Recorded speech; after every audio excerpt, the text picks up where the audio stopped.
Hey guys, tonight we're stepping into the sandals of someone so forgotten by history. Their job barely made it into the margins of a Roman bureaucracy. You are a Roman Aqueduct-Shard guard. That's right.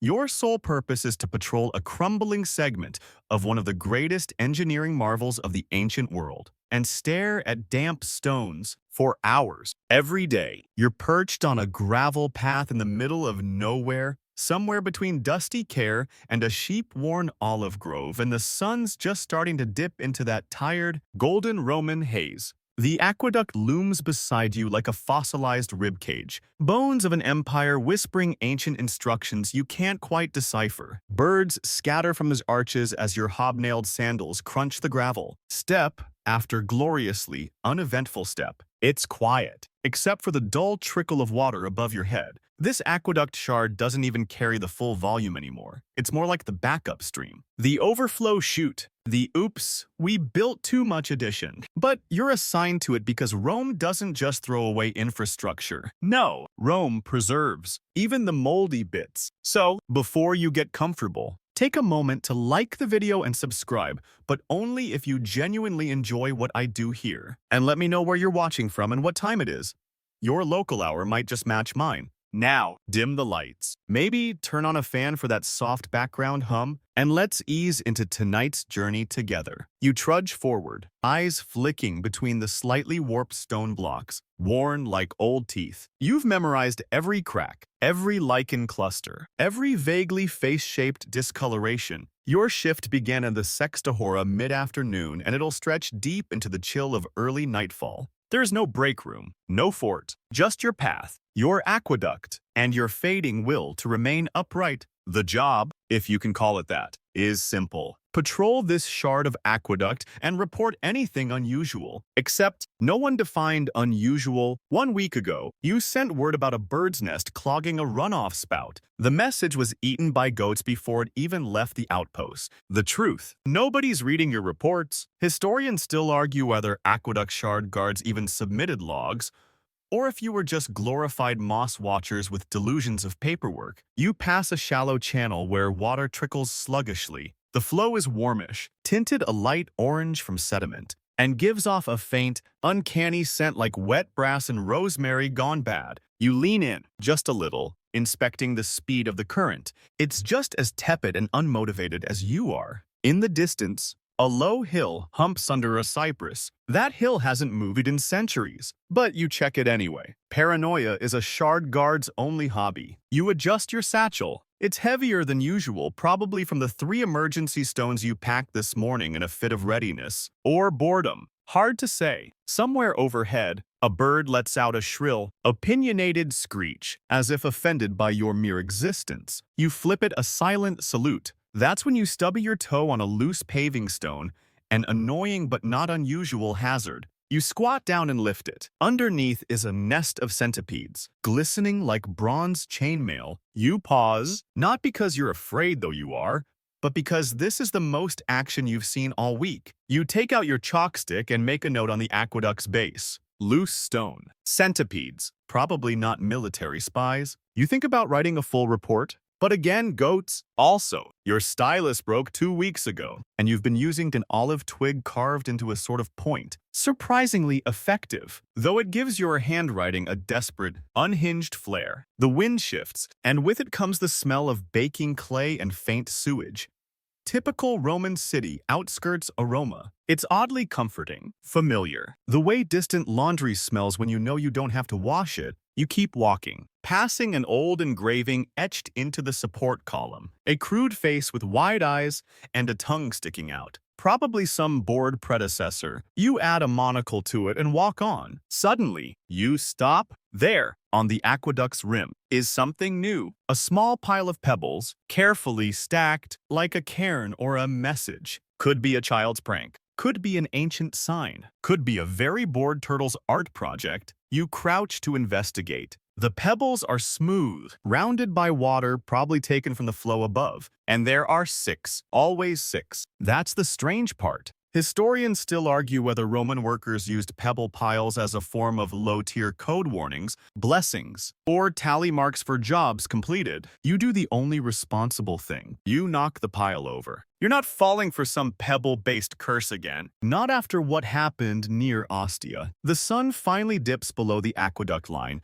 casting your shadow like a sleepy spear across the path. A flock of birds wheezes by. You blink slowly. Your eyes are starting to betray you, showing you things that aren't there: faces in moss, outlines in water, someone waving from the far arch who definitely isn't real. But you keep walking, not because the job demands it, but because if you stop too long, you'll start to wonder if you're guarding the aqueduct, or if it's watching you. You scratch your neck beneath the collar of your uniform, which is somehow both too loose and too tight in all the wrong places. The wool is coarse and angry kind of fabric, like it's mad at you for being alive and dyed a flat brownish gray that screams unimportant. The tunic hangs like a wet toga on laundry day, and the leather belt meant to hold it together has definitely seen better centuries. The standard issue Aqueduct-Shard guard uniform isn't exactly parade material. It's what you get when you're at the bottom of the barrel below legionnaires, beneath auxiliaries, even beneath city sewer workers. And those guys at least get shovels. You just get a tunic, a satchel, and a label: Vigil Minor. Aqueductus. Fractus, minor vigil, for a fractured aqueduct. You don't even rate a full water channel, just a shard, a leftover, a snippet of glory with half the stones missing and most of the pigeons employed as residents. You sniff. Something unpleasant wafts up from the inside of your tunic. You're not entirely sure what the stain on your hem is. Might be wine, might be goat drool, might be both. Historians still argue whether shard guards were responsible for their own laundry, or if that, too, was beneath the imperial pay grade. You try to remember the last time this uniform was washed. You come up blank. You do recall it once getting rained on while you slipped and fell into a ditch, but that doesn't count. Rain isn't soap. That's Roman hygiene math, and it itches constantly. You walk with one hand subtly tucked under your belt, scratching that ever-moving itch that seems to migrate every few steps. You swear it's learned to evade you. You pass another arch, this one bearing graffiti in charcoal. A fish with a sword. Classic underground satire. Roman water officials were often mocked as aqua gladiators, especially after that one senator tried to duel a pump system and lost. You run a hand along the stone. It's cool, slightly damp, alive in a way the tunic isn't. Overhead, a beam of twilight slices through a gap in the structure, spotlighting the dust in the air like it's performing on some forgotten stage. You squint. You could have sworn something moved in the upper duct, but no, just a trick of light and dehydration. You adjust the metal pin holding your shoulder clasp in place. It's the only shiny part of the whole outfit, technically bronze, though more green than gold now. Still, you polish it with your sleeve once in a while. A little pride, even if it's petty. In your satchel, your scroll of duty remains untouched. You know what it says. You've read it dozens of times, usually to pass the hours. It's handwritten, with ink so faded it's practically a dare to decipher. A mix of orders, water flow metrics, and an outdated prayer to Neptune. You think about replacing it with a comic drawing of a centurion falling into a vat, but you're not sure how often scrolls get checked. Probably only on inspection day. And you do not mess with inspection day. You pause at your halfway point. A stone marker etched with a small X, the laziest Roman numeral of all. It's not official. You added it yourself, just so you could pretend there was structure to your wandering. It's right near an old repair scar, where the aqueduct had once cracked during an earthquake. The stones here are newer, wider, and slightly out of alignment. Amateur craftsmanship. You always frown at it. The aqueduct itself grumbles faintly, not from pressure, just from the usual movement of stone, water, and whatever small rodents have set up shop inside the channels. You pull your tunic down again. It's riding up your thigh in a way that threatens to get you exiled for indecency. It's about this time that the evening insects begin their shift. A swarm of midges dances near your ear like indecisive fire sprites. You swat casually. They dodge with what you assume is calculated disrespect. To pass the time, You try to recite the list of official Roman aqueducts: Aqua Appia, Aqua Marcia, Aqua Claudia, Aqua Anio Novus. You're pretty sure yours doesn't even have a name. It's likely one of the leftover feeder lines they forgot to label. Maybe Aqua Whoopsie. You feel a small pebble inside your sandal. It's been there since sunrise, but only now does it assert dominance. You remove your sandal, shake it out, and find not one, but 3 pebbles. A conspiracy. Possibly the same ones from the cairn earlier. You give them a look, just in case. As you retie the straps, you glance at your tunic again and notice a patch near the seam hand-sewn, uneven stitching, clearly done by someone with neither skill nor patience. That would be you. You sewed that on your 4th week here. When a branch tore it open during a patrol, you remember being proud of it. At the time, now it just looks sad. Like the garment version of giving up, you think about the other guards, the ones with real postings, wall watchers in Britannia, desert scouts in Syria, harbor patrol in Alexandria, and you, with your miserable tunic and moss inspections. You wonder if anyone even remembers you exist. You're starting to forget yourself. There's a tiny crack forming in the arch just ahead. You noticed it 2 weeks ago. It's grown half a finger's width since then. You mark it on your scroll again anyway. Something to do. Maybe someone will care eventually. The sky above softens from gold to a cool lavender. You know what comes next. The hour of insects, bats, and that awful moment where you wonder if you left your torch flint back at the outpost. You reach for it, heart sinking, but no, it's there, wrapped in a bit of waxed cloth. One less thing to go wrong tonight. You take a slow breath. The wool tunic itches under your arm again, always under the arm. You scratch without shame and keep walking. You shift your weight from one sandal to the other and press onward, entering the crumbling heart of your assigned route shard patrol territory. That's what the higher-ups call it. Patrolling the shards. It sounds noble, maybe even heroic, if you squint hard enough and ignore the part where your enemy is mostly lichen. The shards aren't ruins exactly. Just neglected segments of the aqueduct that stretch like forgotten ribs across scrubby farmland and goat trails. The stonework here is older, pitted, and patched more times than a senator's conscience. Chunks are missing. Some blocks lean like they've given up on geometry. The water still flows overhead, just barely. But one bad tremor and half this thing could become instant gravel. You run your hand along the nearest support. The surface is grainy, coarse with decades of dust and algae. You press your ear to it. No grand mysteries or whispered omens. Just the low, constant gurgle of water pushing through a Roman heartbeat that never stops unless something's gone very, very wrong. You walk the length of a particularly spongy section, where moss creeps across the base like a slow invasion. Your torch isn't lit yet, but the waning sunlight reveals damp rings around the base. That's a red flag. Or it would be if your satchel came with red flags. It doesn't. You kneel and feel the stone.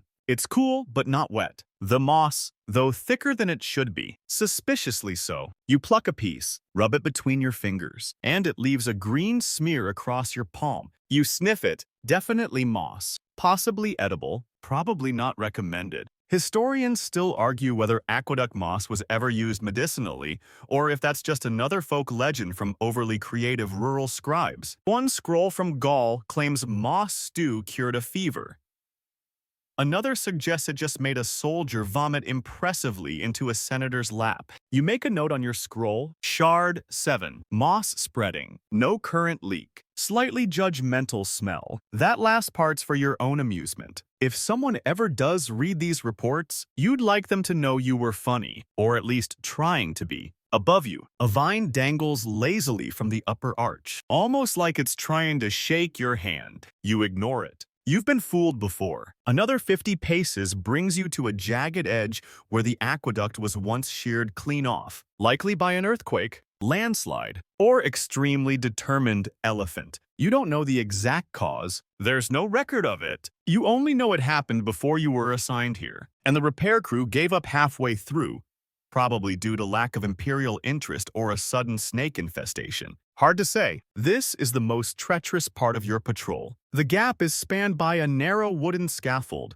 someone nailed together with optimism and pure Roman denial. It's your least favorite place to walk. The boards creak like they're composing a sad song just for your feet. You clutch the side rope not for safety, but to keep from screaming out of pure anxiety. Midway across, you pause. There, in a crack between the stones, you spot a tiny coin. Bronze, not valuable, but old. You reach down, pluck it free, and examine it. The emperor's face is nearly worn off, but the laurel crown remains, probably dropped by another guard ages ago, or a traveler paying tribute, or maybe just someone very bad at juggling. You tuck it into your belt pouch. Little treasures like that are how you survive the monotony. You've got a growing collection back at the outpost. 4 mismatched buttons, half a dice, a cork, and a shard of painted ceramic that might be part of a cup, or a funerary urn. TBD. Just as you step onto the solid stone again, you hear a drip, not a dramatic one, not a gushing,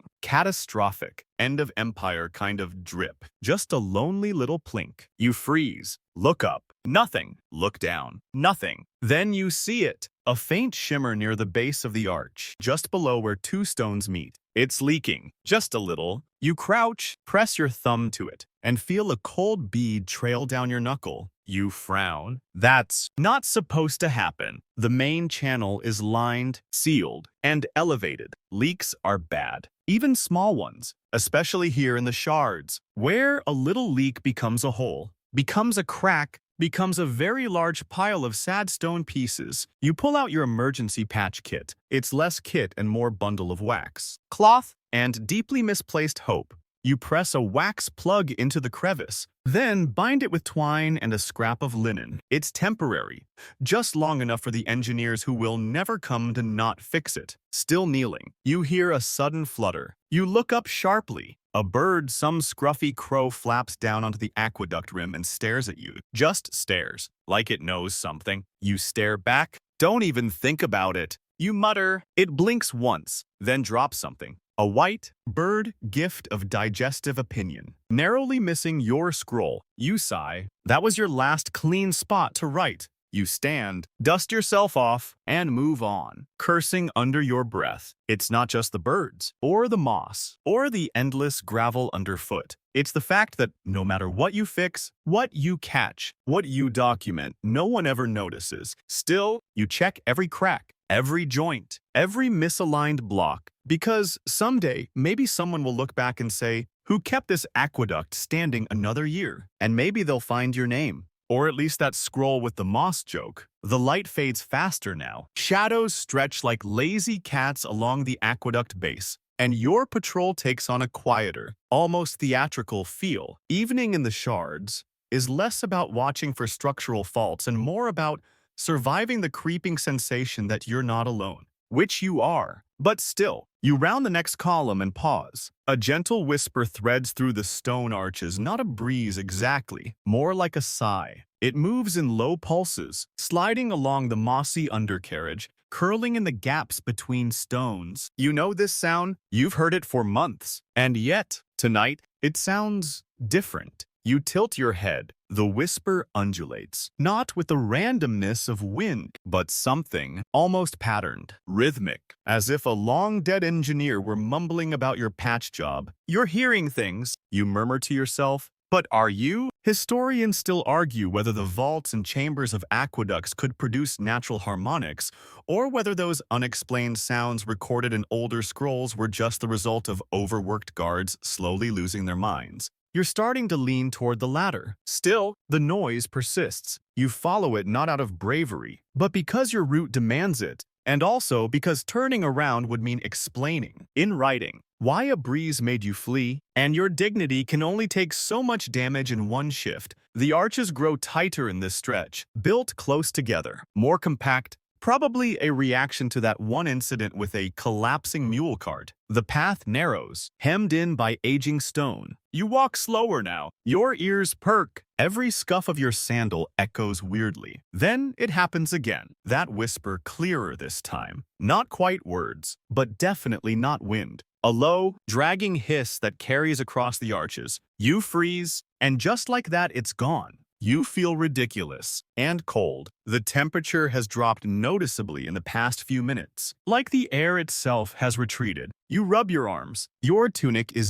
0% insulating and 100% itchy regret. Still, you walk on. That's when you notice the names etched faintly along the base of the stone, barely visible in twilight, a row of tiny inscriptions, initials, some in Latin, some just symbols. One looks like a very judgmental stick figure. These weren't carved by stonemasons. These are the marks of guards, left by men just like you, silent vigil keepers on the outskirts of Rome's ambitions. It's a quiet kind of immortality. These notches in stone, unrecorded, unauthorized, but defiant. You crouch and add your own. A simple X, then a triangle, your makeshift symbol. You've been carving it discreetly on your route for months now, not for glory, just so someone, someday, might stumble across them and wonder who you were. You dust your hands, stand, and keep walking. Something scurries in the shadows ahead. A rat, most likely, or a squirrel, or some unholy rodent-bird hybrid native to this forgotten region. You're not a zoologist. You've learned not to ask too many questions after sunset. You pass under an arch that's partially collapsed, its stones fused with dried mud and debris from the last flash flood. You duck instinctively, even though the arch has held for decades and likely will for many more. The whispering starts again, but now it's higher, faster, not loud, not urgent, just persistent. You grip your torch, not lighting it yet. If it's just wind, you don't want to waste the oil. If it's not wind, well, fire won't help much against ghosts or budget cuts. You glance up. The arches curve above like stone ribs. One section has a chunk missing, exposing the channel. You see the faint silver glint of water. It looks clean, calm, and yet something about it unsettles you. Water shouldn't shimmer that color in low light. Or is that just your eyes? You sit on a mossy block just for a moment. Your legs need a break, and your brain needs to reset before it invents an entirely fictional haunting. You rummage in your satchel for the dried fig you packed earlier. It's flattened into a sticky, suspicious puck, but it's technically edible. You chew slowly. It tastes like sugar-flavored disappointment, but it helps. Overhead, a bat flutters past, then another, then too many. A whole flock of bats, what's the word? A cloud, a swarm. A chaos. They burst from an upper vent in a flurry of flaps, chittering like they're late for a toga party. You duck instinctively. One wing brushes your ear. You let out a sound that could charitably be called heroic. Then silence returns. You stand, heart still thudding, and continue your walk. You pass another carving, this one newer. A neatly drawn fish wearing a crown. You recognize it. The same symbol from a few columns back. Someone's been tagging the aqueduct. Possibly recently. You frown, not because you disapprove after all. Your own triangle carvings aren't exactly legal, but because you thought you were the only one out here. That feeling of being watched returns. You shake it off. Probably nothing. Probably the wind. The same wind that occasionally whispers, rearranges your tools, and knocks over your water flask for no reason whatsoever. You move on, one foot in front of the other, under the arches, past the moss, and through the gathering dark. At the far end of the shard, the aqueduct widens. More stones, more supports, thicker construction. This was a junction point long ago, a place where two channels met and merged before snaking down toward the outskirts of Rome. The big stuff flows elsewhere now, diverted by new builds and imperial whims, but traces still run through here.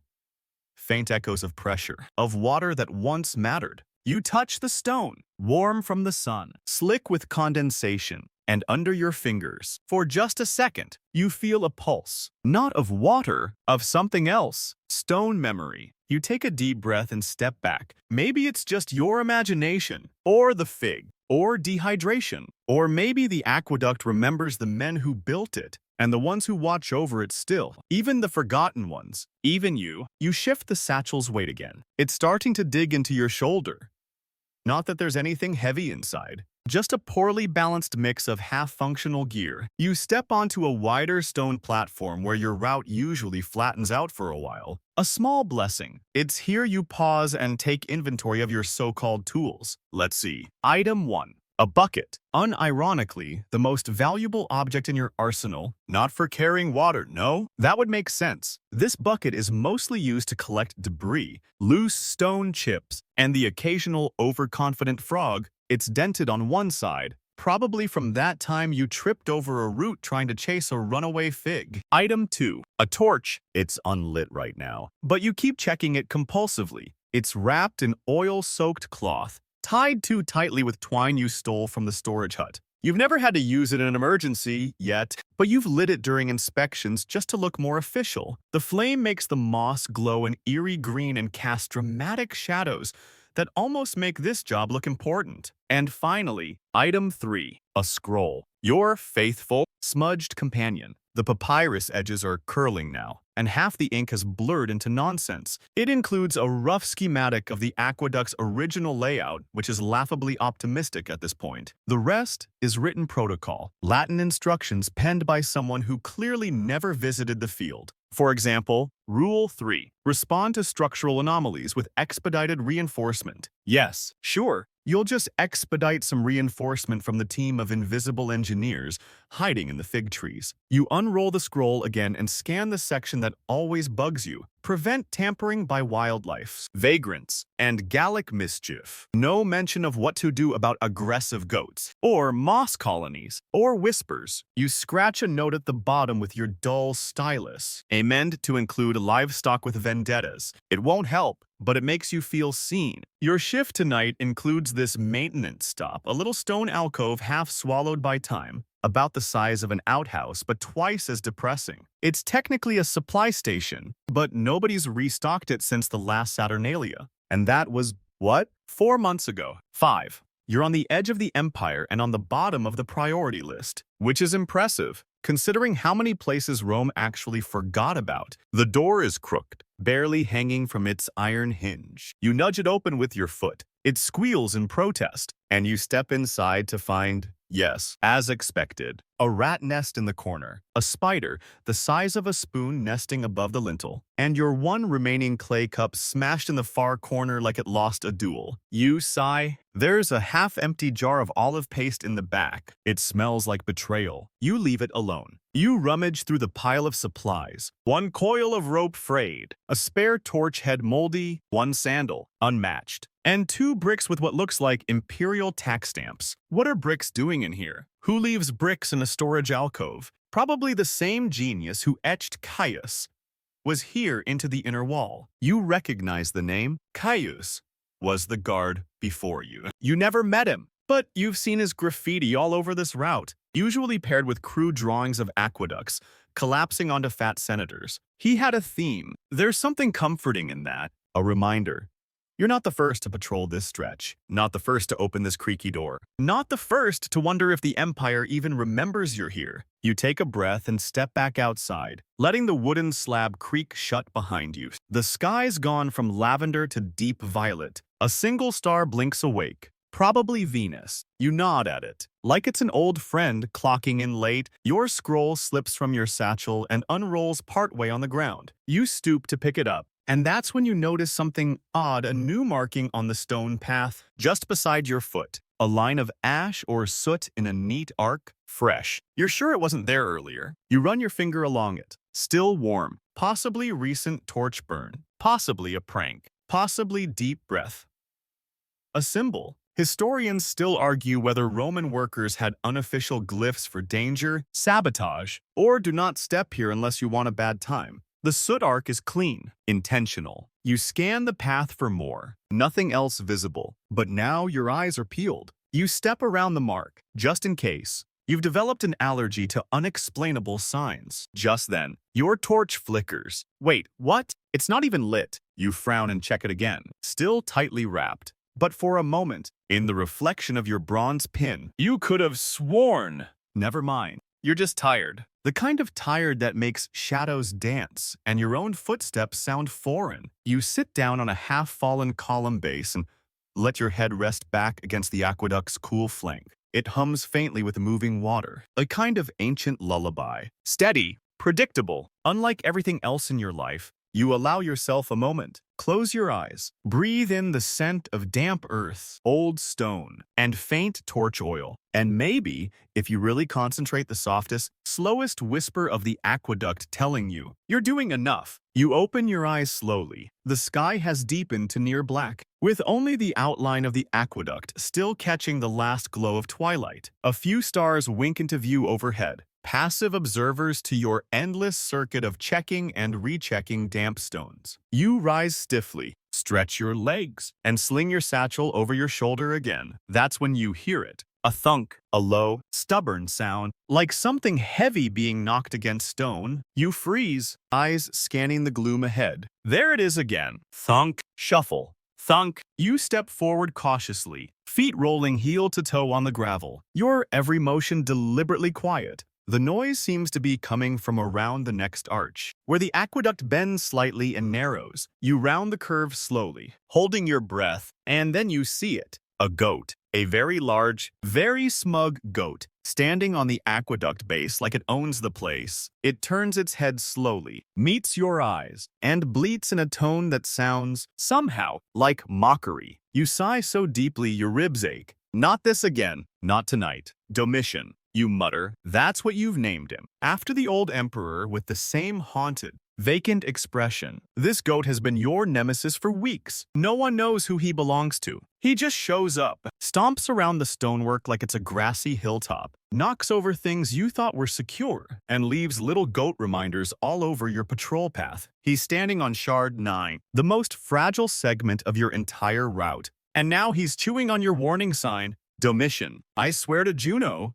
The goat doesn't move. You take a tentative step forward. He holds his ground, eyeing you with a confidence you've never personally achieved. You try flapping your satchel. He blinks, then begins chewing the scroll from your kit, which you were too slow to stop him from grabbing with his mouth. Historians still argue whether animals like goats were considered threats to infrastructure, or if it was simply an unspoken truth no Roman wanted to admit, that livestock had more territorial authority than low-level guards. You, however, are under no illusion. This goat is a hazard, a destructive, wool-covered anarchist. You wave your arms. Off. Get down. This is imperial property. Domitian stares, then deliberately places one hoof on a loose stone slab. You lunge forward. Too late. The slab tips. The goat jumps backward with a flair worthy of a pantomime actor, and the stone lands with a crack, half sliding off the aqueduct edge. Your heart stops. You rush to inspect it. Somehow, by the grace of Mercury, it hasn't fractured yet, but that was dangerously close. You hear another bleat behind you. Domitian has moved. He's now balancing on a narrower stretch of the channel, staring down the main flow of water as if inspecting its quality. You try coaxing him down with a chunk of dried fig. He looks at it. He looks at you. He yawns, then proceeds to lie down, right in the middle of the flow maintenance channel. This is absurd. You're in a philosophical duel with a goat, and you're losing. You do what any respectable Roman shard guard would do in this situation. You throw the fig at him. It bounces off his side. He doesn't flinch. He just closes his eyes like a jaded senator mid-Senate nap. You don't have the time or the rank to escalate this. You write a quick note on your scroll. Shard 9. Goat presence. Structural risk. Animal uncooperative. Possibly possessed. You underline uncooperative, with no other choice. You retreat a few paces and sit down on a mossy step, watching, waiting. The goat chews idly on something unidentifiable, and eventually decides your presence is no longer amusing. He stands, stretches, and finally hops off the aqueduct as casually as someone leaving a bathhouse. He trots away into the bushes like he owns the world. You exhale, resisting the urge to salute him. Again, you inspect the damage. No new cracks, but the slab is precarious. You mark it with a scrap of twine and make a mental note to report it on inspection day. Though no one will care that a goat nearly caused a minor infrastructure collapse. You continue walking. The air is cooler now, brushing against your cheeks with the crispness of early night. Somewhere far off, an owl calls, then a second one. You're glad they're not near the aqueduct.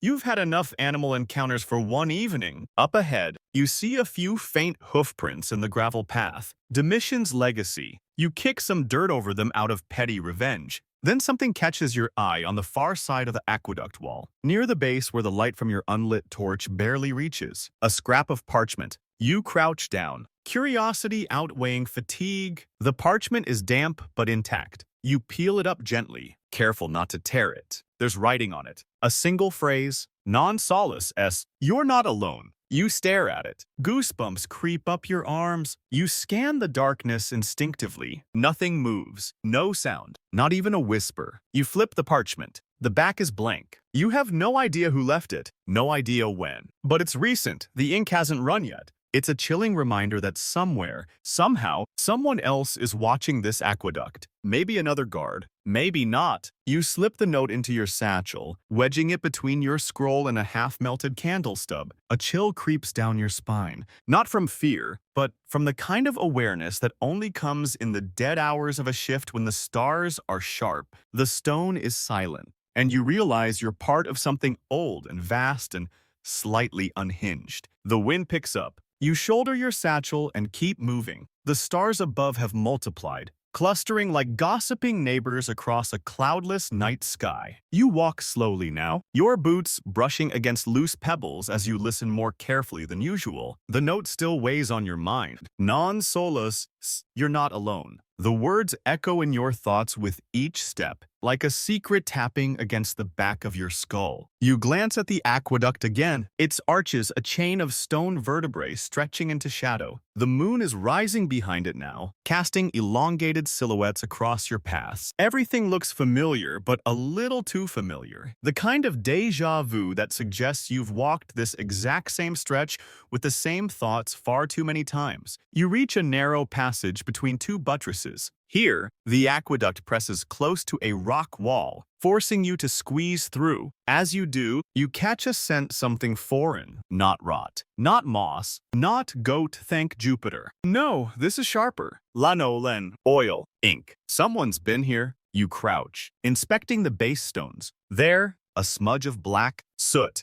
a recent fire. Someone lit a torch here and not you. You press your hand to the stone. It's still faintly warm. You rise slowly and glance around. Empty. Quiet. Still, historians still argue whether aqueduct routes doubled as secret communication lines between agents of the empire, especially the forgotten ones like this. You're beginning to see why long stretches of unmonitored road, access to outer settlements, hidden alcoves built for water control. It's not hard to imagine someone using this path for more than leak inspections and goat evictions. You continue walking, heartbeat steady but elevated, until you arrive at an old control valve, a thick, rusted wheel embedded into a stone pedestal. It's one of the few original pieces still left exposed. Most valves have been sealed off or stolen for their bronze. You approach cautiously, brushing away a small pile of gravel. That's when you notice something scratched into the valve housing. Another symbol, same triangle you've been carving, but mirrored. You didn't do that. You swallow, someone else is using your mark. Or worse, someone's watching you enough to mimic it. You crouch and inspect it closer. The etching is fresh, no lichen, no erosion.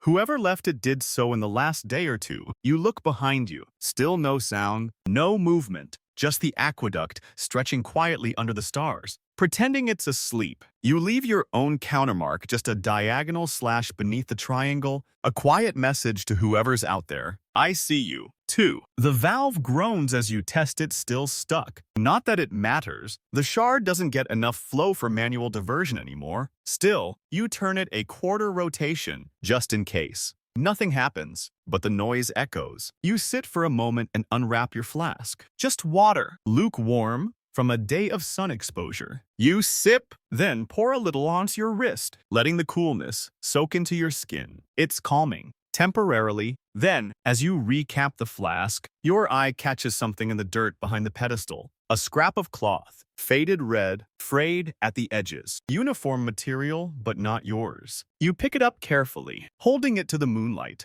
It's too small to be a sleeve or sash. Maybe a head wrap, a sleeve cuff. You remember hearing rumors, back during your first week of assignment, about an old guard who disappeared, assigned to a southern shard, never seen again. The explanation was vague accidental collapse or unauthorized leave. No one really believed either. You stare at the cloth. Did he walk this same path? Carve the same symbols? Was he watching someone, or was someone watching him? You stand, turning slowly, scanning the landscape. The aqueduct arcs overhead, silent, impassive, unknowable. And you feel it again, that prickling at the back of your neck, the whisper of eyes. You keep moving. You cross into a narrower section of the route where the aqueduct curves hard against the terrain, forcing the arches into a tight cluster. It's here the sound of flowing water changes more echo, more resonance. You've always thought this stretch sounds like a heartbeat. Tonight, it sounds more like a murmur. You glance up at the channel overhead and, for a second, you swear you see movement, a flicker, a shadow along the rim. You stop, squint, nothing. But now you're sure. You are not the only one out here. The realization should frighten you, but it doesn't. Not exactly. It settles instead like a kind of gravity. A heavier truth. This patrol isn't abandoned. It's shared. You pass a broken mile marker next just a chunk of stone.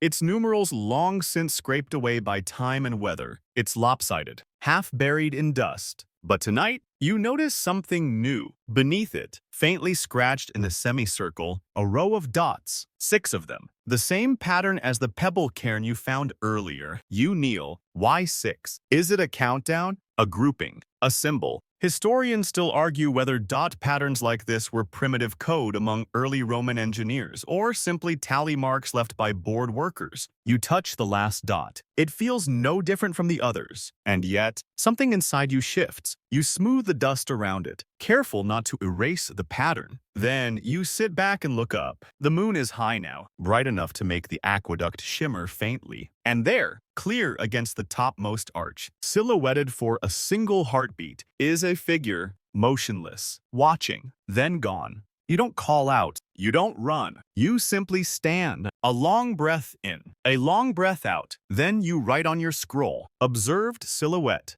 position, arch 17, no confrontation, possibly another guard, or something else. You keep your handwriting calm, precise, but your pulse is not still. You continue. You're a shard guard. And now, the shards are watching back. You walk with a new kind of quiet now, not the sleepy, bored hush you've known for months, but the crisp, alert stillness of someone who knows they're being observed. Your footfalls feel louder, the squelch of damp moss beneath your heel, the rattle of your flask in your satchel, even the occasional creak of leather as you shift your shoulders.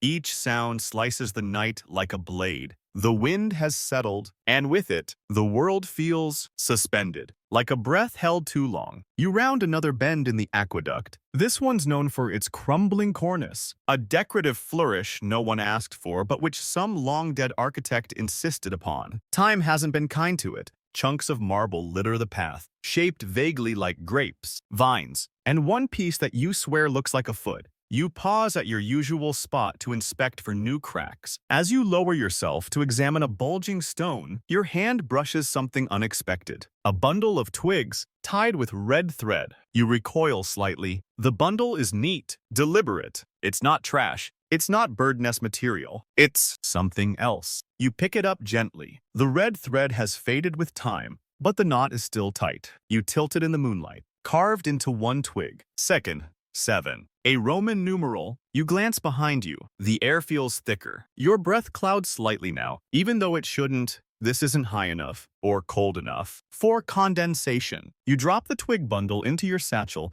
and rise slowly, brushing your knees. You've heard old stories, rumors among lower-tier guards, shared in taverns and over bread crusts, stories about the 7th shard.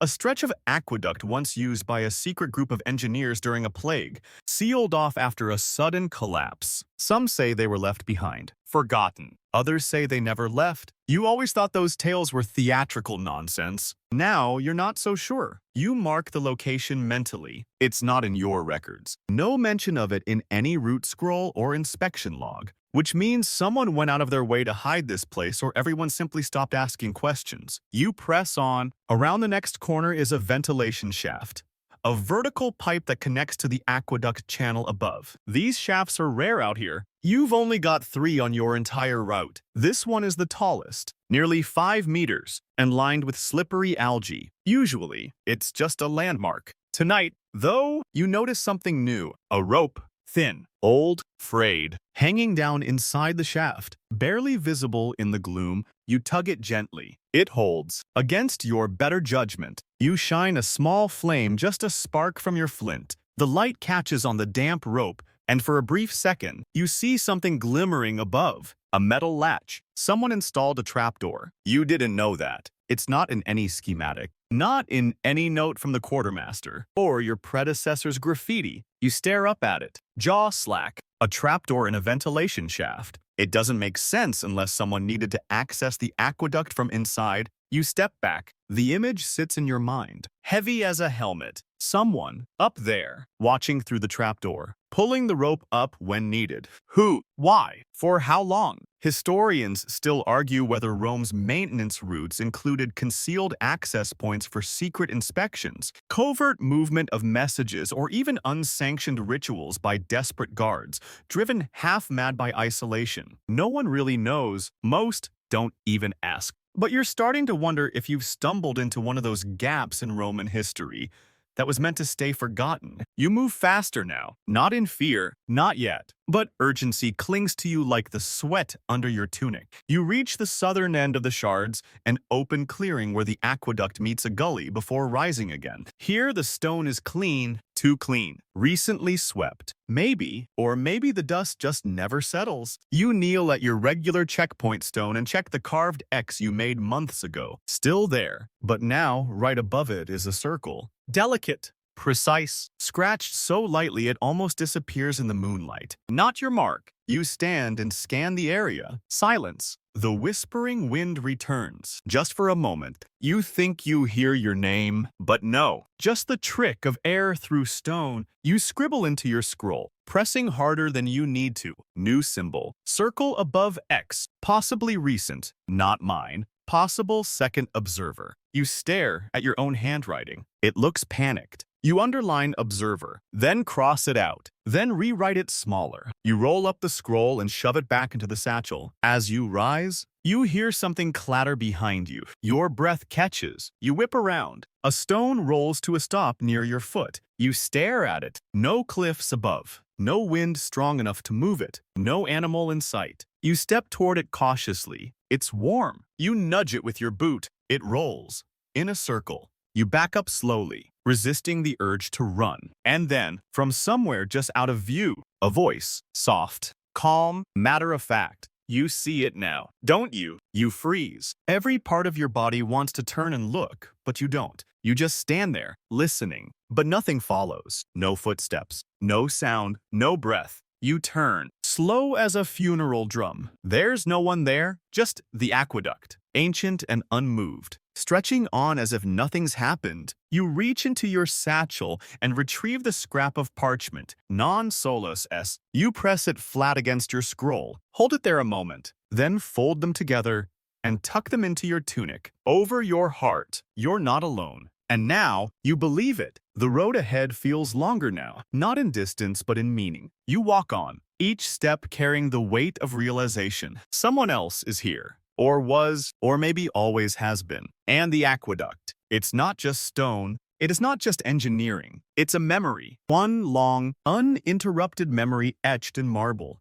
lime, and calcium deposits. And you're part of it now. You reach the archway known as the split tooth, where an old tree has wrapped its roots around the column like a lover who refuses to let go. The arch leans, but doesn't fall. It's been leaning for years, and every month, you swear it sags just a little more. The engineers said it was structurally stable. You're not so sure. You reach out and touch the base. The stone feels warm again, too warm, like it's been touched recently. You press your hand against the spot and stare into the crack that runs up the side like a scar. Something flickers in your periphery. a shadow at the far end of the arch. You turn quickly, but all you see is gravel. You kneel beside the arch and spot something, a folded piece of leather, wedged tightly between two stones. You ease it out. It's small, soft, hand-stitched. A coin pouch. You open it. Inside, 6 iron nails. Not currency, not tools, just nails, cold, slightly rusted. Each one precisely filed at the tip, arranged in a tight circle. You don't understand. You're not supposed to, but you count them anyway. 1, 2, 3, 6, always 6. You fold the pouch and put it in your satchel, next to the twig bundle, the parchment, and your increasingly incoherent scroll. What is it with 6? A second cairn appears not far from the base of the aqueduct.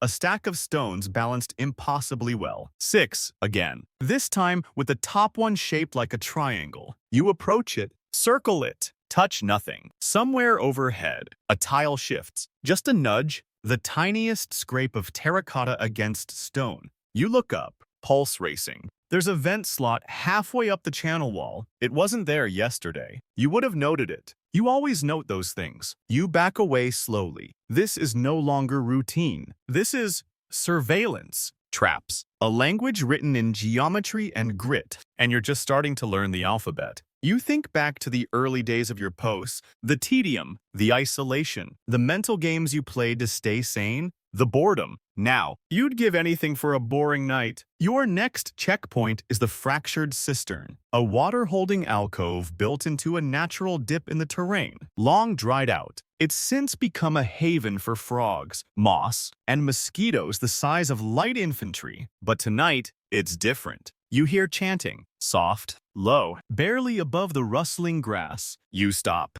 Listen. You hear it again, not words, just tones. Rhythmic. Intentional. You duck behind a stone slab and peek around the edge. The cistern sits still, moonlit and empty. But then, movement. A figure, hooded, kneeling, alone. You don't breathe. The figure dips its hand into the dry basin, as if scooping water that isn't there, then raises that hand to its forehead, chest, shoulders. A motion like a prayer or a blessing. You blink. The figure is gone. No sound, no footprints, just the faint smell of burned laurel on the air. You step into the cistern cautiously. There are marks in the dust now, curved lines, like someone drew a maze in the dirt with their fingers. No writing, no symbols, just a spiral. At the center, a dead lizard, perfectly preserved, mouth agape, legs splayed like it leaped into eternity and forgot to land. You kneel, but don't touch. You feel, in your bones, that this is not meant for you. You're just a witness. You back away. You don't run. You don't speak. You just keep moving forward. Because that's what you do. You're a guard. You watch. You endure. You record. You pass a broken aqueduct support and notice it's been tied back together with rope. Recently, not an official repair, but the knot is good clean.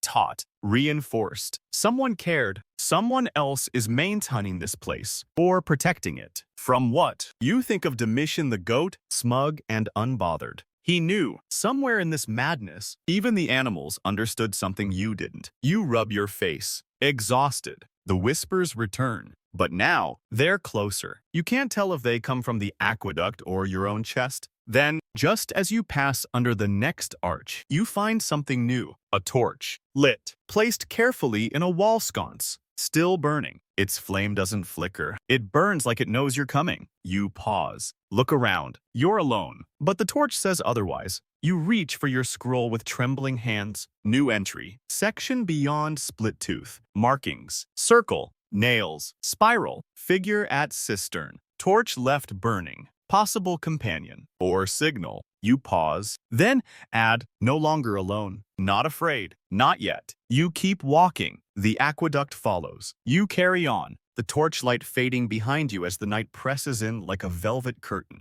The aqueduct looms on your left. Its arches now higher, more ornate. This stretch was part of an early expansion, built under an emperor whose name no one remembers. You know because the marble inscription has crumbled to dust. And all that remains is a lonely V and some ivy that looks like it's spelling rude words. But the stone is different here. It's smoother, older. You run your hand across it, and for the first time, you feel not just craftsmanship, but reverence. This wasn't just infrastructure. This was faith. A promise made in stone that the water would always come, the arches would always stand, and the people would always drink. And here you are, guarding a broken promise. The wind picks up again, whispering through the cracks. You round a corner and step into a sunken plaza, one of the few open spaces along the route. This was once a gathering point, you can tell by the carved bench remains, the fire pit in the center, and the badly drawn gladiator etched into a stone block that reads, "Titus had no chill." You smile at that, but the smile fades when you see something new. Footprints. Not yours, not fresh, but not old either. They circle the plaza in loops, some deep, some shallow, no pattern, just motion, wandering, searching. You kneel beside one. It's sandal-shaped, standard issue.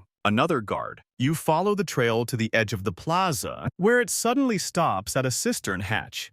An iron lid embedded in the ground, normally sealed. But now it's open. Your breath catches, you peer down. A shaft descends into blackness, stone-lined, just wide enough to climb. And there, bolted to the inside wall, iron rungs. You should report this. You should seal it. Instead, you lean closer. There's a smell, damp earth, old oil, and fennel. And something else. Voices. Very faint. Not words. Just murmurs. You drop a pebble. Wait. 5 seconds. Then, clink. Farther than it should have gone. You back away. You mark the hatch with chalk. Draw a triangle and your slash. A silent message. I saw this. I didn't go down, but I could. You move on, shaken but steady. Half a mile ahead, you reach the silent fork, where 2 aqueduct lines used to merge into one. The second line hasn't flowed in years, but the stonework remains dry, crumbling, full of echoes. You pause, sitting on the wide stone lip of the fork. The moonlight reflects off a rusted spigot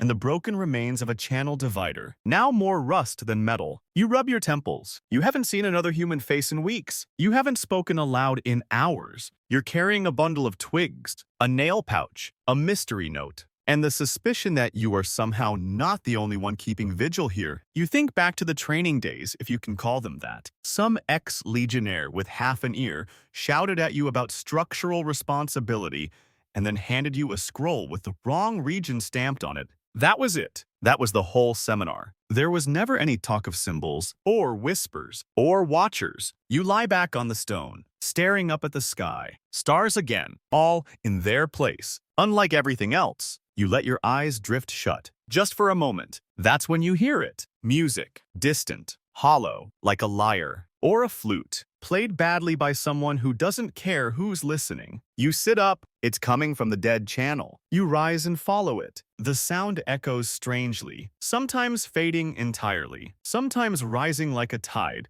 You step lightly, not out of fear now but out of respect. You're in someone else's realm. The aqueduct curves sharply here. You pass under an arch with ivy so thick it looks like it's breathing. And there, tucked into the shadow of a cracked support column, you find a small wooden box. It's unlatched. You kneel, open it. Inside, an assortment of items. A bronze hairpin, a folded note, a tiny pouch of dried flowers, and a figurine clay about the size of your palm. A woman, robed, arms outstretched. You stare at her face. It's blank. No features. You pick her up gently. She's heavier than she looks. You flip the note open. It's written in hurried, uneven Latin. For those who guard, for those who stayed, we remember, we watch. We are water. You read it twice. Then again, then you look around. The aqueduct hums softly. The wind has died. You replace the items, one by one, then close the box and tuck it under the column where you found it.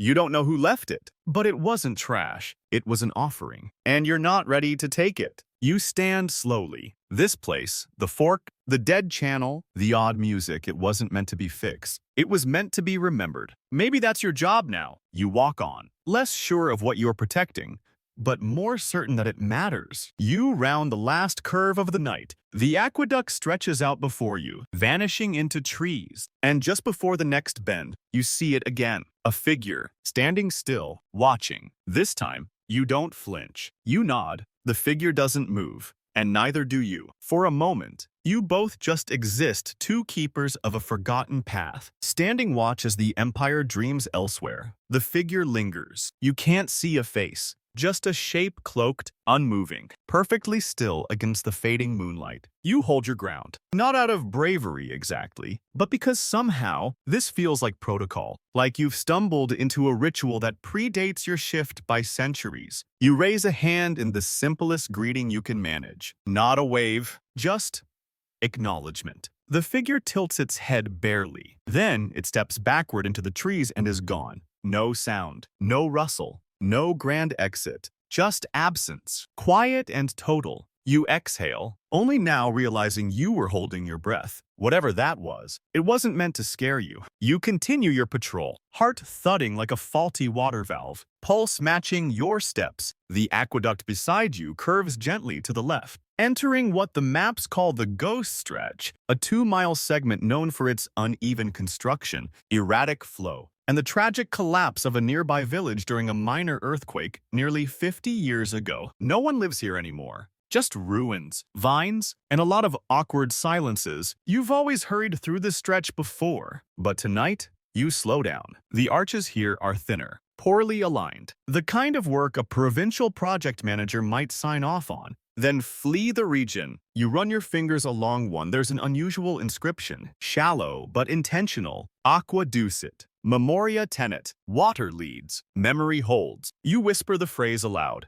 It feels true. The wind shifts, carrying the faint scent of lavender and ash. An odd pairing, like someone tried to cover up a fire with potpourri. Then you hear something you haven't in hours. The sound of running water, but louder than usual. Too loud, like a sudden surge upstream. You freeze, listening. It rushes, gurgles, churns. You step off the main path and climb a gentle rise beside the aqueduct, reaching a viewpoint where you can look down into the channel. There's water, all right, more than usual. Too much. You kneel and peer inside. The flow is churning, aggressive, foamy at the edges. A sudden flush through a section that hasn't seen this much activity since before your first toga fitting. You don't understand. This line was supposed to be semi-dormant, barely used now that newer routes feed the city proper. You check your scroll again. There's no scheduled release, no storms upstream, nothing to justify this, unless someone released it manually. You check the nearby valve station, hidden beneath an archway on the side of the channel. It's rusted, sealed shut with age, and was last noted inoperable 3 years ago. But now, the seal is broken, and the wheel has been turned. You kneel, inspecting the mechanism. It's still warm. Whoever did this, they're close, maybe watching. You feel your heartbeat in your throat, and then across the flow you see a set of boot prints in the mud. Not animal, not yours. Fresh, deep. You climb back up, following the edge of the aqueduct carefully, watching every step. The boot prints veer off toward what used to be the edge of a storage outpost. Now just a few crumbling stones and a half-buried amphora, and next to it, just barely visible beneath the grass, a trapdoor, wooden, reinforced, with a bronze ring handle. You've never seen this before. It's not on any schematic, not in any scroll, not in any story your predecessor left behind. But it's real. You crouch beside it, run your hand along the grain. There's no lock, just a symbol carved into the center. A triangle. But unlike yours, this one's inverted, and below it, a single Latin word, vicary, deputy, or substitute. You don't know what to do. Knock. Wait. Open it. Instead, you place your palm flat against it. The wood is cold, but steady. You press gently, and it doesn't give. No hinges creak, no reaction. Whatever lies below, it's waiting. You leave it, not out of fear, but out of instinct. This isn't the night you open doors. It's the night you learn they exist. You walk on, passing through a ruined culvert gate where wildflowers have reclaimed the gaps between the stones. You brush past a stand of thistle and accidentally startle a small creature, some kind of nocturnal lizard. It chirps and skitters away, vanishing into the cracks. You find comfort in that. If the lizards still live here, maybe it's not all lost. The aqueduct begins to rise again, this time with steps carved into the side, a maintenance ramp for accessing the upper trough. You climb slowly, your legs sore, your breath shallow, but the view is worth it. From the top, you can see the curve of the entire structure winding through the hills like a stone ribbon, lit by moonlight and memory. And at the far edge, near the next outpost, you see another flicker of movement. Not a figure this time, just a torch, waving once, then gone. You don't chase it, you just smile. Whoever's out here with you, they know you've seen them now. Maybe that's all they wanted. A nod between caretakers, a shrug between ghosts. You sit at the edge of the channel, legs dangling over the side. You take a long sip of water. You listen to the rush again, stronger than ever, now echoing like applause. And for the first time in weeks, you feel something new rise in your chest. Not fear, not confusion, pride. You're still here, still watching, still walking this ancient, crumbling miracle of stone and silence. And somewhere out there, someone else is, too. The night is deeper now, no longer twilight, not even true darkness, but that velvety blue void that presses in when the world has finally surrendered to sleep. Even the insects have gone quiet, as if they, too, are watching the aqueduct. You rest your hand on the stone beside you. Still warm from the long day, the aqueduct thrums under your fingertips, not with machinery, not with magic, but with time.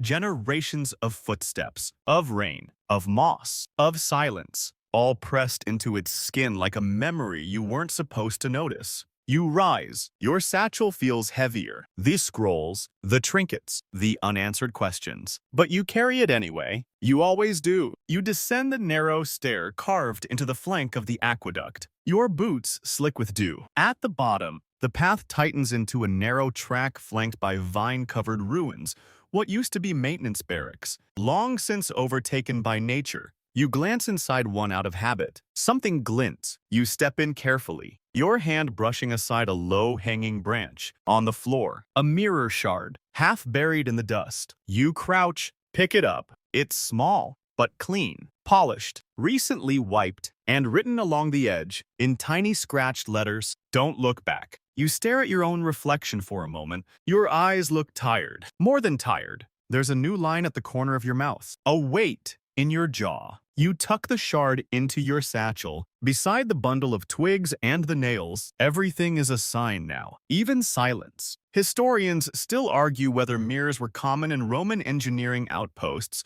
or whether they were carried by guards who needed to look behind themselves without turning around. You step outside, glancing over your shoulder anyway. Nothing there. The path widens ahead, sloping downward into a stone chute.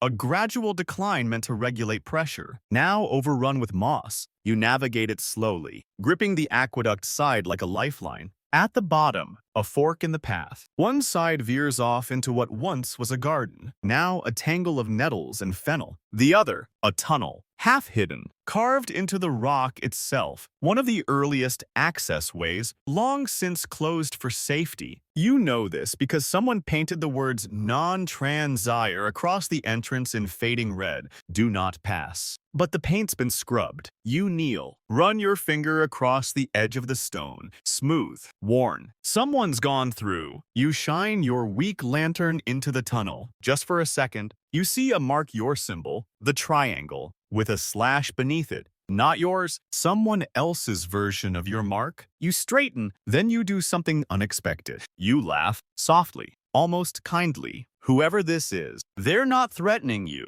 They're talking, responding, leaving breadcrumbs in a language of stone and scratches. You don't go in, not yet. Instead, you leave your own mark beside it, a crescent, something new. Your answer? I hear you. You resume your patrol. The aqueduct hums beside you again, soft now, quieter, like it's waiting for you to notice something else. You do. A black ribbon tied to a tree, silk, untattered, flapping gently in the night wind. You approach, look up. It's tied at shoulder height. For a human, deliberate. Next to it, etched into the bark, a series of dots. 6 again, always 6. You take the ribbon, fold it, and add it to your growing collection. You wonder if this is what your job really was, not guarding water, but decoding what others left behind. Watching not just for leaks, but for language, messages, warnings, reminders. You glance back again. The tunnel mouth is just visible from here, dark and patient. Still waiting, you continue on and soon arrive at what you call the still arch.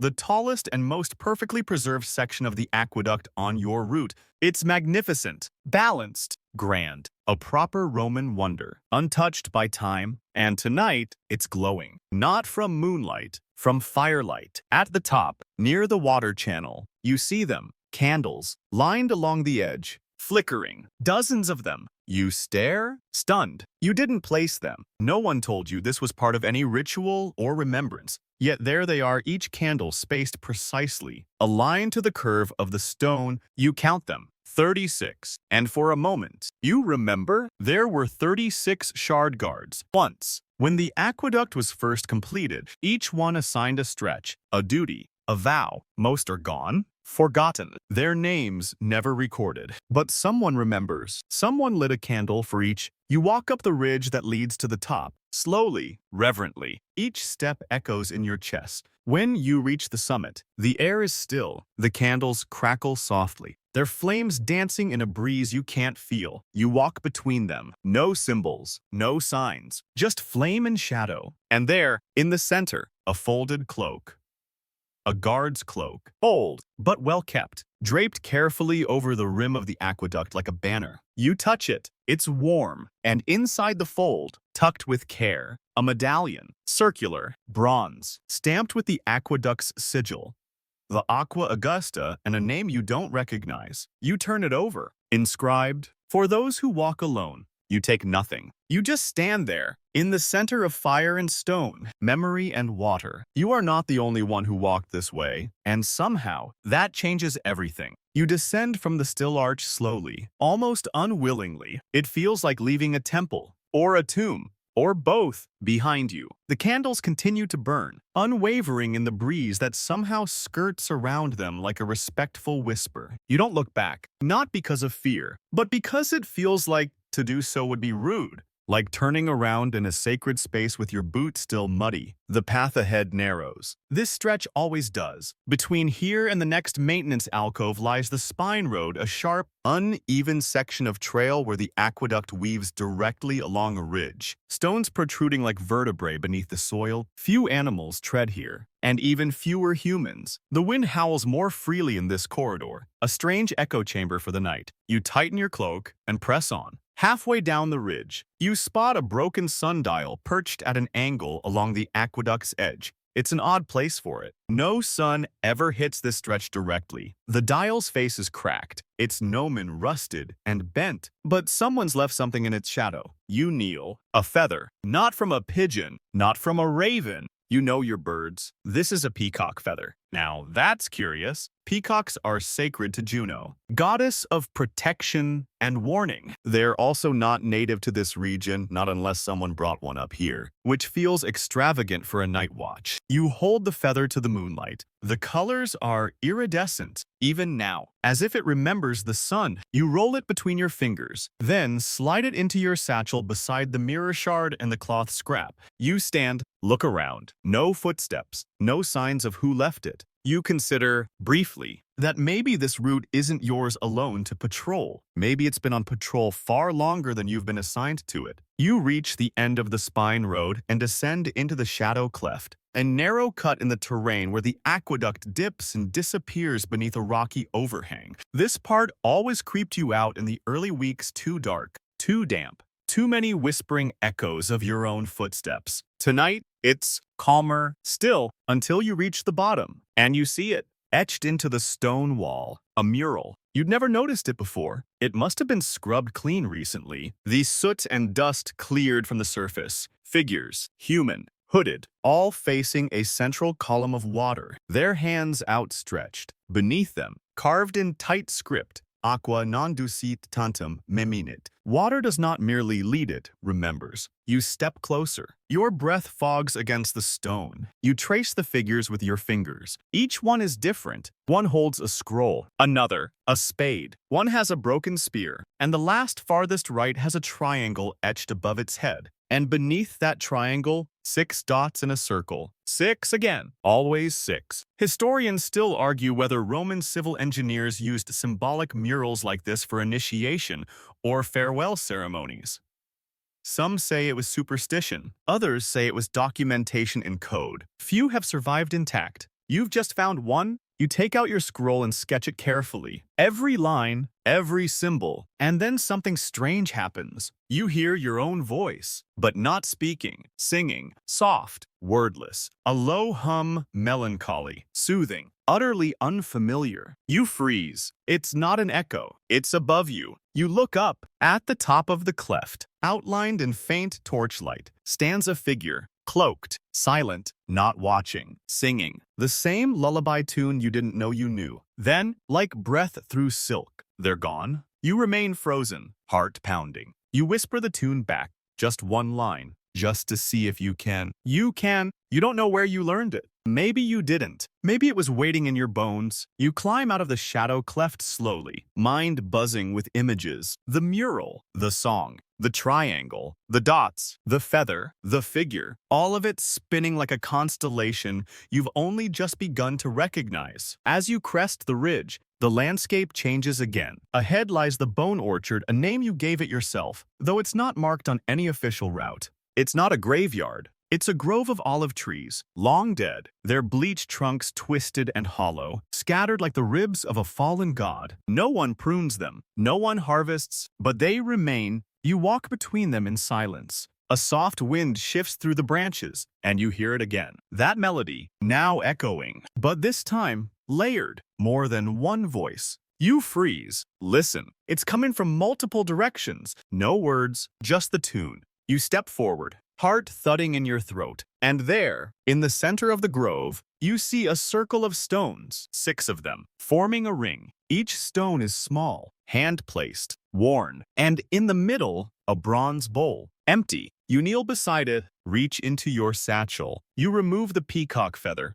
place it inside, then sit. You don't know why, but it feels like the right thing to do. The song fades, the wind stills, the trees stop whispering, and the aqueduct waits. You are not the only one who listens. You are not the only one who remembers. But for this moment, in this grove of stone and memory, you are the only one who breathes. You remain seated in the grove, surrounded by the bones of trees that once bore fruit for forgotten tables. The bronze bowl, with its single peacock feather, rests silently before you, like an offering made not to gods, but to memory itself. And the wind, yes, that endless Roman wind that never seems to tire returns, curling through the trees with a strange gentleness now, like fingers through your hair. You don't speak. There's no one to speak to, but your thoughts start to pulse with a quiet clarity you haven't known since your first day on this post. You rise, slowly, carefully, like you're afraid to wake something, and then you hear it again, the sound of running water, only this time it's coming from the grove. That can't be right.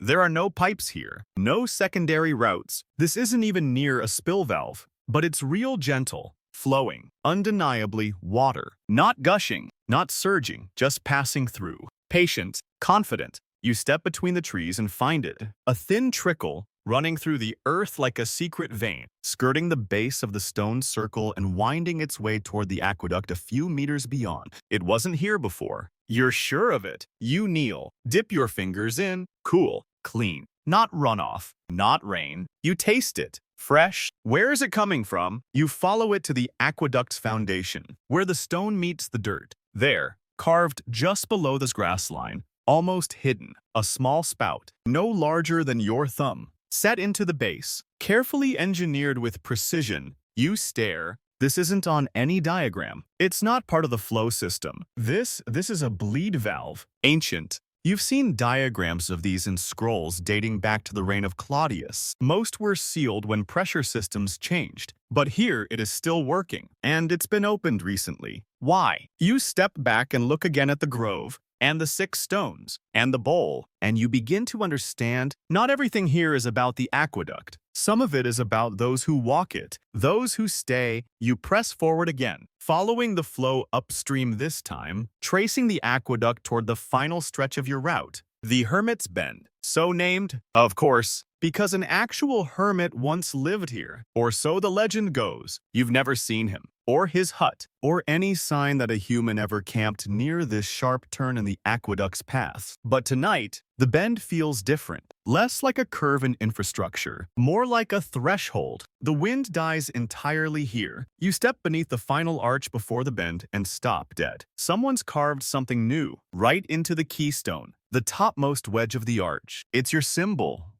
The triangle with the slash beneath it, but inverted. Again, and beside it, carved deeper, more forcefully. Custodes manent. The keepers remain. You stare at it, heart rattling in your chest like a loose brick. It's not a threat. It's a declaration. You're not the only one keeping vigil. You walk beneath the keystone slowly, almost ceremonially, and then a firelight. A real one this time. Ahead, tucked between two low pillars, sits a campfire, still flickering, small, but unmistakable, and beside it a journal, open and pinned by a smooth stone. You approach with the caution of a man who knows how often pages bite. The journal is old, leather-bound, edges stained from years of touch. You lean in and read the last written line. If you've made it here, then you already know. Your skin prickles. You turn the page. Blank. Next page, blank. The rest is filled with scrawled sketches, fragmented thoughts, strange accounts. One passage jumps out at you. The symbols are not a warning. They are a path. Only those who walk it understand. The aqueduct doesn't just carry water. It carries memory. It keeps us. You sit beside the fire, journal in your lap.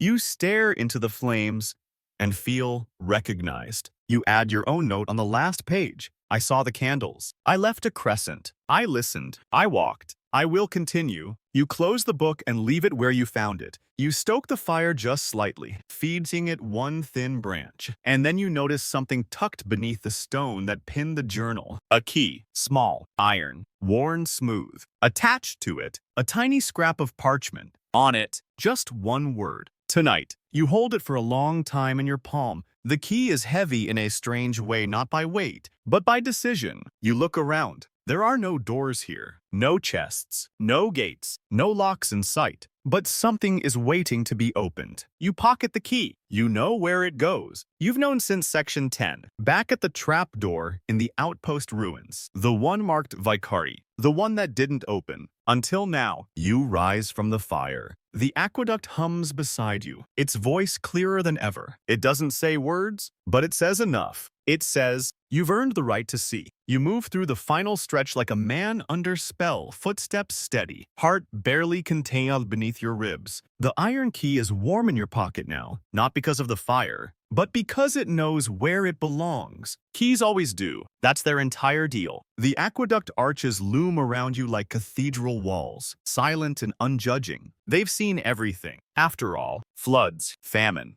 empire, collapse. You are just another ripple, but a ripple matters. You pass the grove again quiet now, like it's holding its breath, and you hear, for the first time in hours, the distant cry of an owl. That used to be an ordinary sound, not tonight. Tonight, it's a benediction. You retrace your steps to the spot where the aqueduct bends into the ruins. The moon has shifted overhead, casting longer shadows, sharper lines. And there, just as you left it, the trapdoor, still shut, still unassuming, but now different. You kneel, place the key against the bronze ring. It slides in smoothly, no resistance, like it's been waiting. You turn it. There's a click, gentle, mechanical, almost polite, and then the door releases. You lift it slowly, revealing a stone stair descending into darkness. It smells like fennel again, and iron, and something older. You draw your lantern, freshly fueled with oil, and descend. The stone is slick,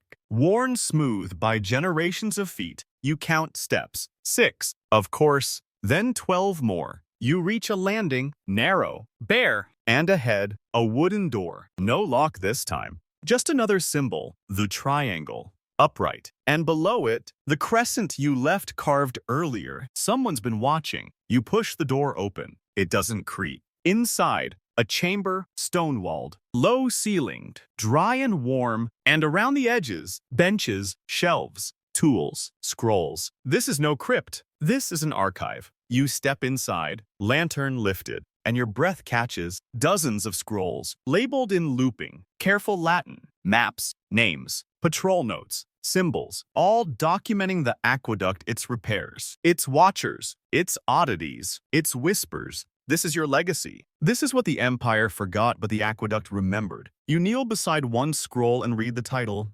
Custodii Silentis, Watchers of the Flow. Inside, you recognize the marks, your triangle. Others too older, messier, simpler. They weren't guards like you, they were recorders, whisperers, listeners. You move from scroll to scroll, discovering fragments of your own experiences mirrored across centuries. Found 6 nails in pouch again, circle in dust. No explanation. Torch lit at split tooth. Not mine. Sang without knowing why. Felt, heard. You stand in the middle of the room, overcome. It was never about keeping others out. It was about being here when the water ran, when the silence broke, when history whispered, too quiet for cities to hear. You reach a far wall. There, mounted behind a frame of polished stone, a mirror, full, uncracked, and carved around the edge. For those who looked behind and stayed anyway, you stare into it, at yourself, at your cloak, your eyes, your satchel full of tokens. You are the last piece in a story that started long before you put on your uniform. And then you hear something. Not music, not wind. Footsteps. From the stairs, you turn. A figure descends. Cloaked, calm, carrying nothing but a small oil lamp. You don't move. You don't reach for a weapon. You just nod. The figure nods back, and then, without a word, sets the lamp on the central table and removes their cloak. Beneath, the same uniform as yours. Not modern, not new, but familiar, scuffed with time. They reach into their own satchel, withdraw a small pouch, open it. 6 nails. They set them gently on the table between you. You understand, this is not the end of your patrol. This is your initiation. No oath, no ceremony, just presence and silence. You take out your own pouch and place your 6 nails beside theirs. Now 12, now a circle. They smile not wide, but true. You both sit, 2 watchers, 2 echoes of the same role. You will write, they will read. They will write, you will remember. Because the aqueduct doesn't forget, neither will you. You rest your head back against the stone wall. Feel it. Cradle your spine. Hear the soft rush of water beyond. Your eyes grow heavy. The figure beside you hums. You know the tune, and for the first time, you hum along. You don't know how long you stay there. Maybe hours, maybe years. The aqueduct endures, and so do you. So now, just rest. You've walked the full length of the night, boots coated in dust, mind full of impossible questions, and a satchel heavy with symbols you were never meant to carry, but somehow always understood. You've listened to the silence between stones. You've watched the water whisper secrets too old for cities. You've seen the flames that burn for those long gone. And you've joined a lineage of watchers, not soldiers, not builders, but keepers of something quieter, something enduring. The aqueduct is still there, still breathing, still waiting for the next ripple, the next footstep, the next set of eyes willing to look just a little longer than necessary. But for now, you've earned your rest. Let your thoughts slow. Let the arches blur into shadow. Let the last light flicker out behind your eyes. No more footsteps. No more symbols. Just the hum of ancient stone, the gentle rhythm of memory in motion, and the cool drift of water that never needed a name. Good night, watcher. The aqueduct will keep flowing. The stones will keep listening. And you are no longer alone.